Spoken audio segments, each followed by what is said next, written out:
Hello everyone, welcome to our channel कारवा stock market. मैं हूं आपकी दोस्त नीलम शर्मा। तो आज के इस वीडियो में हम लोग देखने वाले हैं Q1 FY25 के रिजल्ट्स। तो Indian renewable energy development agency limited, जिसको हम लोग एरिडा के नाम से जानते हैं, इसका भी रिजल्ट आ चुका है और अभी हम लोग देखेंगे कंपनी ने कैसे परफॉर्म किया है। तो यहाँ पे हम देखेंगे, ये है कंपनी का फाइनेंशियल रिजल्ट। ठीक है, अब यहाँ पे ये जो अमाउंट है लैक्स में है, तो ये नंबर ये ध्यान में रखिएगा, जो भी नंबर मैं बोलूँगी वो लैक्स में रहेगा।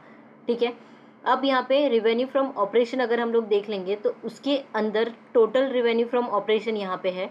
अब इसका हम लोग देखेंगे तो कंपनी ने कितना परफॉर्म किया है, 1,51,027.65 लैक्स का। ठीक है, यहाँ पे ये अमाउंट कंपनी की जनरेट हुई है और प्रीवियसली कितना था, 1,39,125 लैक्स का।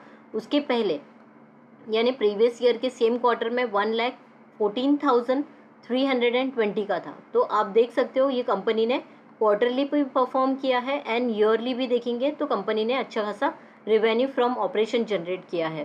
देन हम लोग कंपनी का टोटल इनकम देख लेंगे। तो टोटल इनकम में 1 और 2 यानी कि ये जो है और ये अदर इनकम दोनों मिला के कितना होता है, 1,51,070 का। ठीक है, और प्रीवियसली 1,39,167 का था। तो यहाँ पे भी आप देख सकते हो ईयर ऑन ईयर कंपनी ने टोटल इनकम अच्छा खासा जनरेट किया है and quarter on quarter result भी कंपनी का बहुत ही अच्छा आया है। अब यहाँ पे एक्सपेंसेस में देख लेंगे तो एक्सपेंसेस में बहुत सारी चीज़ें आती है, जैसे कि finance cost, net translation, transaction exchange lost, फिर impairment on financial instrument, employ benefit expenses, depreciation, amortisation, impairment, फिर द अदर एक्सपेंसेस। ये सब मिला के टोटल कंपनी का खर्चा कितना हुआ, यानी कि टोटल एक्सपेंसेस कंपनी ने कितना किया है, सो दैट उन्होंने ये अमाउंट जनरेट की है।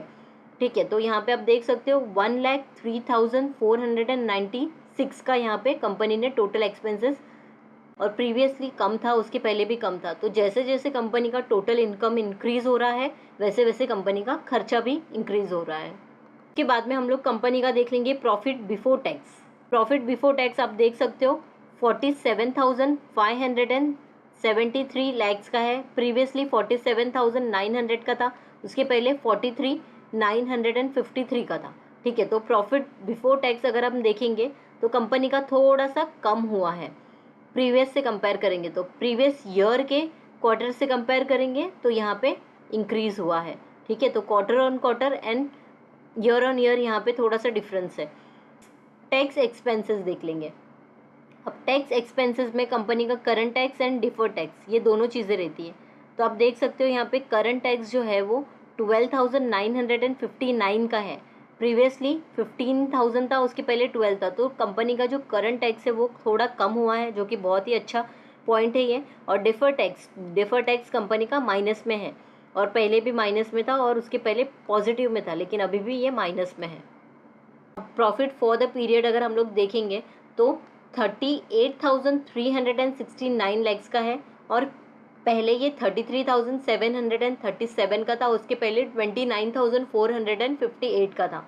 तो यहाँ पे आप क्लियरली देख सकते हो कंपनी ने बहुत ही अच्छा परफॉर्म किया है। ईयर ऑन ईयर बहुत ही अच्छा ग्रोथ है एंड क्वार्टर ऑन क्वार्टर भी कंपनी ने बहुत ही अच्छे से परफॉर्म किया है। उसके बाद में अदर कॉम्प्रिहेंसिव इनकम, तो यहाँ पे अदर कॉम्प्रिहेंसिव इनकम में सब टोटल आता है इसका item that will not be reclassified to profit और लॉस। ठीक है, इसमें बहुत सारी अलग अलग चीज़ें हैं, तो हम लोग डायरेक्टली इसका total comprehensive income for the period देख लेंगे। यहाँ पे टोटल कॉम्प्रिहेंसिव इनकम जो है वो 40,186 लैक्स का है। प्रीवियसली कम था, उसके पहले बहुत ही कम था। तो कंपनी का टोटल कॉम्प्रिहेंसिव इनकम बहुत ही अच्छे से ग्रो हुआ है। अब यहाँ पे basic and diluted earning per equity share देख लेंगे। फेस वैल्यू 10 है इसका। तो कंपनी का जो है 1.29 था प्रीवियस ईयर के सेम क्वार्टर में, प्रीवियस क्वार्टर में 1.25 था, और उसके बाद में अभी का जो क्वार्टर है Q1 FY25 का यहाँ पे 1.43। तो कंपनी का जो EPS है वो भी कंटिन्यूसली ग्रोथ देते जा रहा है। अभी हम लोग कंपनी का loan asset, impairment, loss allowance and provision coverage, ये सारी चीज़ें देख लेंगे। यहाँ पे आप देख सकते हो ये अभी का है और ये प्रीवियस का है। ये नंबर जो है वो लैक्स में है। तो स्टेज 1 और 2, स्टेज 3 एंड टोटल यहाँ पे देख सकते हो। तो लोन असेट कंपनी का कंटिन्यूसली आप देख सकते हो ये इंक्रीज होते जा रहा है। तो टोटल अभी कितना हो गया यहाँ पे देख सकते हो 63,10,493 का हो गया है, और पहले कितना था, कम था। तो कंपनी का जो लोन एसेट है वो बहुत ही ज़्यादा इंक्रीज हो गया है। और इम्पायरमेंट लॉस अलाउंस देख लेंगे तो कंपनी का ये भी थोड़ा सा कम हुआ है। आप देख सकते हो पहले के कंपैरिजन में 1,64,454 का है, पहले 1,65,393 का था। ठीक है, प्रोविजन देख लेंगे कंपनी का, प्रोविजन कवरेज यानी कि प्रोविजन कवरेज यानी क्या रहता है, कुछ अमाउंट जो कि कंपनी को लगता है कि ये रिटर्न नहीं आएगा। ठीक है, तो हम लोग प्रोविजनिंग बोलते हैं। तो 2.61% का है, और यहाँ पे देखेंगे तो 3.51 का था। तो यहाँ पे जो प्रोविजनिंग कवरेज है ये कम हो गया है, जो कि एक पॉजिटिव पॉइंट है। अभी हम लोग कंपनी का डेट टू इक्विटी रेशियो देख लेंगे। तो यहाँ पे आप देख सकते हो कम हो गया है कंपनी का debt to equity ratio, from 6.35 से हो गया है अभी 5.83 का। ठीक है, उसके बाद में अगर हम लोग देखेंगे डिबेंचर रिडेम्पशन रिजर्व्स, ठीक है, तो ये भी आप देखोगे तो थोड़ा सा कम हो गया है। नेट वर्थ कंपनी का बहुत ही अच्छे से इंक्रीज हुआ है पहले के कंपैरिजन में। पहले का देख सकते हो आप 6,29,040 का था, और अभी 9,11,019 का हो गया है। यहाँ पे देखेंगे नेट प्रॉफिट आफ्टर टैक्स, तो ये इंक्रीज हो गया है 38,369 का हो गया है पहले के कंपैरिजन में। तो कंपनी ने बहुत ही अच्छा यहाँ पे प्रॉफिट आफ्टर टैक्स जनरेट किया है। अर्निंग पर शेयर भी हमने देख लिया है 1.43 का है। देन यहाँ पे total debt to total asset देख लेंगे तो ये भी सेम ही है पहले के कंपैरिजन में 0.78 था, और अभी 0.79 हो गया है। तो कुछ ज़्यादा चेंज नहीं है इसमें। अब यहाँ पे हम लोग ऑपरेटिंग मार्जिन परसेंटेज देखेंगे तो 31.47 का हो गया है, पहले 38.42 का था। ठीक है, तो यहाँ पे ऑपरेटिंग प्रॉफिट मार्जिन कम हो गया है। नेट प्रॉफिट मार्जिन परसेंटेज देखेंगे तो नेट प्रॉफिट का यहाँ पे देखेंगे तो थोड़ा सा कम हुआ है, 25.40% का है, पहले 25.76% का था। कंपनी का अगर हम लोग देखेंगे CAGR तो यहाँ पे 19.52 का हो गया है, पहले 19.95 का था। तो CAGR कंपनी का थोड़ा सा कम हुआ है। Gross non performance asset ratio देख लेंगे यानी कि GNPA, तो ये हो कंपनी का कम हो गया है, जो कि एक पॉजिटिव साइन है। और net non performing asset ratio भी देख लेंगे तो 0.95 हो गया है, और पहले 1.61 का था। तो ये भी कंपनी का बहुत ही अच्छे से कम हुआ है, और जो कि बहुत ही पॉजिटिव पॉइंट है। प्रॉफिट एंड लॉस स्टेटमेंट देख लेंगे हम लोग ट्रेलिंग 12 मंथ का यहाँ पे। तो आप देख सकते हो मार्च 2024 में जो था नंबर वो अभी कितना हो गया है, इंक्रीज हो गया, यानी कि अभी कंपनी ने सिर्फ Q1 तक ही कंपनी ने बहुत ही अच्छे से परफॉर्म किया है। यहाँ पे 5,331 का यहाँ पे हो गया है। ठीक है, एंड नेट प्रॉफिट भी देख लेंगे तो कंटिन्यूसली कंपनी का नेट प्रॉफिट इंक्रीज होते जा रहा है। तो कंपनी बहुत ही अच्छे से काम कर रही है। यहाँ पे कंपाउंडेड सेल्स ग्रोथ देखेंगे तो 3 इयर्स का 23% का रिटर्न है, एंड यहाँ पे ट्रेलिंग 12 मंथ का 43% का है। कंपाउंडेड प्रॉफिट ग्रोथ देख लेंगे तो 3 इयर्स में 53% का है, और ट्रेलिंग 12 मंथ में यहाँ पे 45% का यहाँ पे प्रॉफिट ग्रोथ है। रिटर्न ऑन इक्विटी देखेंगे तो 3 इयर्स में 16% का है, और लास्ट ईयर का देखेंगे तो 17% का है। शेयर होल्डिंग पैटर्न में थोड़ा सा चेंज हुआ है, इसलिए यहाँ पे ये भी हम लोग देखेंगे। शेयर होल्डिंग पैटर्न प्रमोटर का होल्डिंग जो है वो 75% का अभी भी उतना ही है, कोई चेंजेस नहीं है।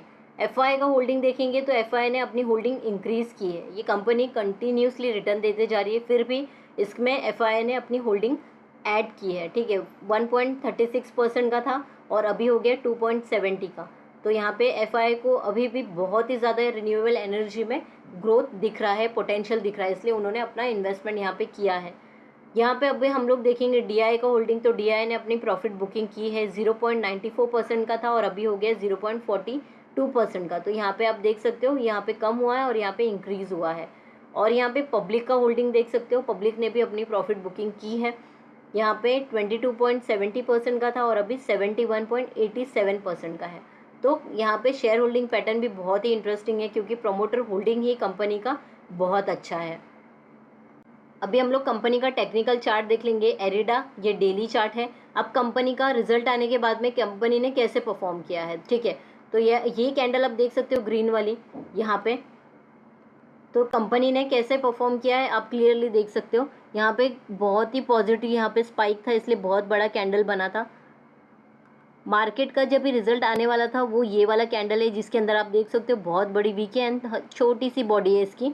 देन मंडे के दिन कंपनी का यानी फ्राइडे को रिजल्ट आया था एंड मंडे के दिन यहाँ पे थोड़ी सी प्रॉफिट बुकिंग हुई है, आप देख सकते हो। यहाँ पे 29 आप देख सकते हो, हाई बनाया था 310 का, लो बनाया है 286 का, ठीक है। तो यहाँ पे बहुत ज़्यादा प्रॉफिट बुकिंग हुई है। लेकिन अभी कैसा है कि रिन्यूएबल एनर्जी के अंडर आता है, कंपनी ने ऑलरेडी बहुत ही अच्छे से रिटर्न दिए हैं और फ्यूचर में भी इसका जो बिजनेस है फ्यूचर ओरिएंटेड बिजनेस है, क्योंकि सब चीज़ें अभी जो भी है रिन्यूएबल एनर्जी से ही होने वाली है, ठीक है। तो आगे पोटेंशियल है, लेकिन ये स्टॉक्स ऐसे भाग चुके हैं जिसकी वजह से थोड़ा सा डर लगता है कि इसमें करेक्शन आएगा, इसलिए थोड़ी सी सेलिंग भी यहाँ पे होती है, प्रॉफिट बुकिंग भी होती है। एंड प्रॉफिट बुकिंग करना भी बहुत ज़्यादा ज़रूरी रहता है, क्योंकि अगर हमने 100% रिटर्न अचीव किया है एंड ऑल ऑफ सडन यहाँ पे मार्केट करेक्ट हुआ तो वो जो रिटर्न है वो कम हो जाता है, जिसको देख के बहुत ही बुरा लगता है। बट लॉन्ग टर्म के पर्सपेक्टिव से देखेंगे तो अगर हम लोग लॉन्ग टर्म के लिए रखते हैं तो बहुत ही ज़्यादा अच्छी रिटर्न बना के देगा, ठीक है। तो यहाँ पे थोड़ी सी देख सकते हो प्रॉफिट बुकिंग तो हुई है। को ये कंपनी के रिजल्ट कैसे लगे हैं मुझे कमेंट करके बताइए। अगर ये वीडियो आपको इन्फॉर्मेटिव लगा है तो प्लीज़ वीडियो को लाइक कीजिए, चैनल को अभी तक सब्सक्राइब नहीं किया है तो सब्सक्राइब कर लीजिए, बेल आइकन पे क्लिक कर लीजिए सो दैट वीडियो की सारी नोटिफिकेशन आपको टाइम पे मिलते रहे। Thank you for watching this video, मिलते हैं अगले वीडियो में।